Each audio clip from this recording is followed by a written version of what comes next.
Hello everyone, आज हम pulmonary gas exchange के बारे में पढ़ेंगे। पल्मोनरी गैस एक्सचेंज का क्या मतलब है कि gaseous exchange at the level of alveoli. इसमें क्या होता है कि एल्वियोलाई से ऑक्सीजन ब्लड में जाती है एंड ब्लड से CO2 एल्वियोलाई में जाती है। उसको हम बोलते हैं pulmonary gas exchange. Pulmonary gas exchange दो चीज़ों पर डिपेंड करता है। एक होता है एल्वियोलर वेंटिलेशन, कि एल्वियोलाई में कितनी हमने इनहेल करके कितनी एयर गई है, and second is pulmonary capillary blood flow, कि वहाँ पे कितना ब्लड फ्लो है।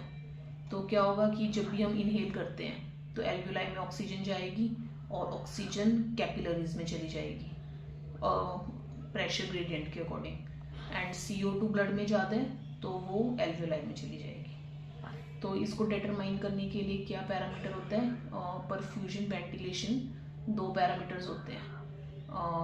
इसमें क्या होता है कि हम पेशेंट में क्या देखते हैं, ventilation perfusion ratio, that is known as VQ ratio.